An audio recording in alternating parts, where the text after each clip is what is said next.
Hello everyone. स्वागत है आप सभी का सीटीएच एजुकेशन में।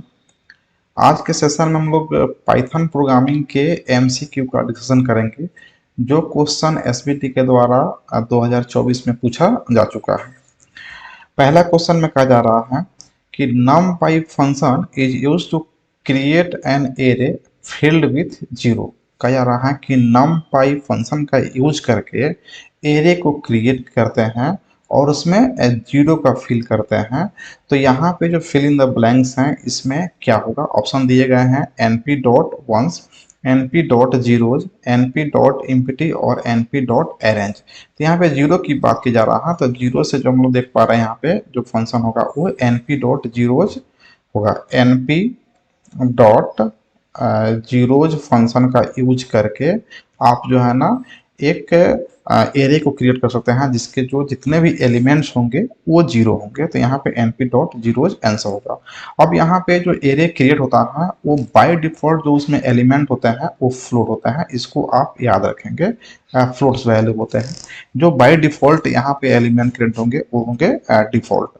हम लोग क्रिएट करते हैं वो करते हैं जैसे np डॉट यहाँ पे जीरोज और यहाँ पे 2 और 3 कर दिए, तो यहाँ पे जो क्रिएट होगा वो एरे इस तरह का क्रिएट होगा, यानी कि 2 रो और 3 कॉलम हो जाएगा। तो 0 0 0 फिर 0 0 0। लेकिन ये जीरो देखिए ये इंटीजर में है तो ये फ्लोट में हो जाएगा, 0.0 0 पॉइंट पॉइंट पॉइंट सब में हो जाएगा। तो बाय डिफॉल्ट जो इसमें वैल्यू होता है वो फ्लोट होता है। अगर आपको इंटीजर क्रिएट करना है तो यहाँ पे डी टाइप यानी कि डेटा टाइप जो है ना आपको इंटीजर यहाँ पे इनिशियलाइज करना पड़ेगा इसमें। तो ये सेफ हो गया और ये डेटा टाइप हो गया, लेकिन बाय डिफॉल्ट फ्लोट होता है, इसको याद रखेंगे। नेक्स्ट क्वेश्चन है is the correct extension of the Python file. कहा जा रहा है कि इनमें से कौन जो है ना पाइथन फाइल का जो है ना करेक्ट एक्सटेंशन होता है। तो dot P Y Python file का करेक्ट एक्सटेंशन होता है। तो यहाँ पे right answer dot P Y हो जाएगा। नेक्स्ट क्वेश्चन में कहा जा रहा है कि statement is use to exit a loop in Python, यानी कि पाइथन में लूप से एग्जिट करने के लिए बाहर निकलने के लिए किस स्टेटमेंट का यूज करते हैं। यहाँ पर स्टेटमेंट दिए गए हैं ब्रेक, कंटिन्यू, एग्जिट और स्टॉप। तो पाइथन में जो लूप होता है लूप से बाहर निकलने के लिए हम लोग यहाँ पे ब्रेक स्टेटमेंट का यूज करते हैं, चाहे वो फॉर लूप हो या फिर वाइल लूप हो। वहां से बाहर आपको निकलना है तो ब्रेक स्टेटमेंट का यूज करेंगे। नेक्स्ट क्वेश्चन है what does the np dot random dot rand function in numpy। कहा जा रहा है कि जो numpy में रैंड फंक्शन है वो क्या करता है। तो generate an array of random integers, generate an array of random floats between 0 and 1, generate an array of zeros और generate an array of ones। तो इसका राइट आंसर हो जाएगा B, generates an array of random floats between 0 and 1। जो भी इसमें जो है ना इस फंक्शन के थ्रू जो है ना हमारा एरे जनरेट होता है रैंडमली, उसमें रैंडम वैल्यू होते हैं और वो वैल्यू होते हैं कौन, 0 और 1 के बीच में। 0 और 1 के बीच में जो वैल्यू होते हैं वही वैल्यू जनरेट होते हैं एरे के एलिमेंट के रूप में। नेक्स्ट क्वेश्चन है list are mutable while tuple are immutable. कह रहा है कि लिस्ट जो होता है ना वो म्यूटेबल होता है और टप्पल जो होता है इम्यूटेबल होता है। क्या यह सही है? तो हाँ यह सही है, यहाँ पे राइट आंसर ट्रू हो जाएगा। दो तरह के डाटा टाइप यहाँ पे होता है, एक हो गया आपका म्यूटेबल म्यूटेबल और दूसरा होता है इम्यूटेबल इम्यूटेबल। अब यहाँ पे इन दोनों को जो है ना एक चार्ट के माध्यम से आप याद करके एग्जाम में जाएंगे, क्योंकि यहाँ से क्वेश्चन पूछे जाते हैं ऑब्जेक्टिव में। तो म्यूटेबल का मतलब होता है कि वैसा डेटा का टाइप जिसको आप क्रिएट करने के बाद भी चेंज कर सकते हैं उसको बोलते हैं म्यूटेबल, और जिसमें कोई चेंजिंग नहीं होता है एक बार क्रिएट करने के बाद उसको बोलते हैं इम्यूटेबल।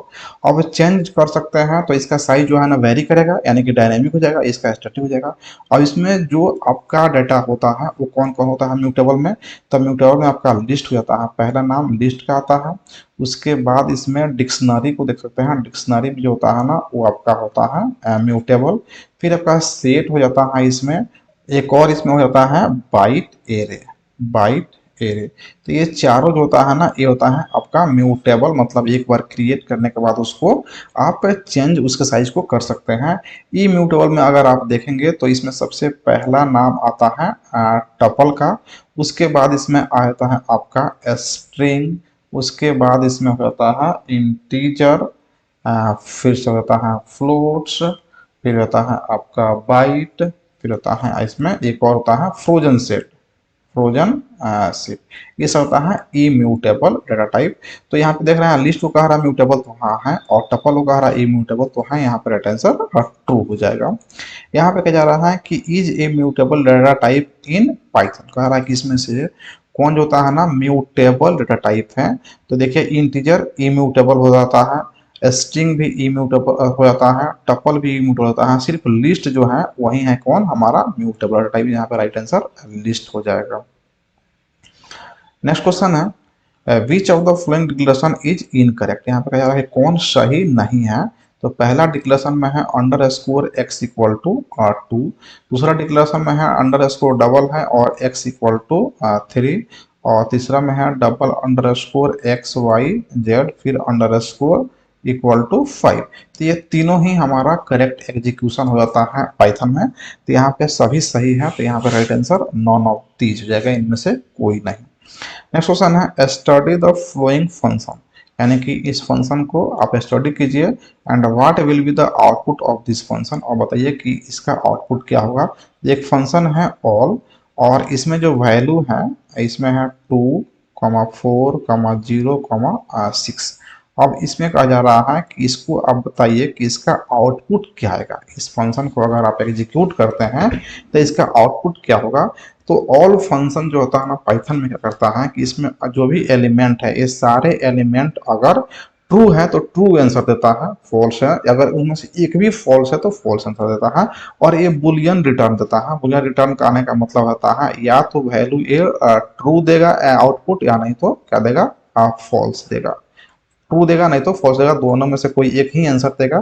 तो अगर एक भी अगर आउट इसमें से जो एलिमेंट है अगर फॉल्स है तो आंसर फॉल्स हो जाएगा, यानी कि ट्रू होने के लिए सभी ट्रू होना चाहिए। तो यहाँ पे जीरो देखिए, जीरो क्या है यहाँ पे फॉल्स है, तो इसका राइट आंसर क्या जाएगा फॉल्स हो जाएगा। तो यहाँ पे जो आउटपुट देगा ये क्या देगा फॉल्स देगा। नेक्स्ट क्वेश्चन है option is not a core data type in Python language, कहा जा रहा है कि इन ऑप्शन में से जैसे डिक्शनरी हो गया, लिस्ट हो गया, class, all of the above, इनमें से कौन जो है ना कोर डेटा टाइप नहीं है। कोर डेटा टाइप का मतलब समझिए, इसका मतलब होता है बिल्ट इन फंक्शन या डेटा टाइप। बिल्ट इन का मतलब पहले से है। इसको आप सिंपली समझ सकते हैं प्री डिफाइंड। प्री डिफाइंड यानी कि लाइब्रेरी में पहले से ये डिफाइंड है, उसको बोलते हैं हम लोग कोर डेटा टाइप। तो आप देख रहे हैं डिक्शनरी कोर डेटा टाइप है, लिस्ट भी कोर डेटा टाइप है, क्लास इसमें जो है ना यूजर डिफाइंड डेटा टाइप होता है। तो यहाँ पे राइट आंसर हो जाएगा class is not a core data type, class जो है ना कोर डेटा टाइप नहीं होता है।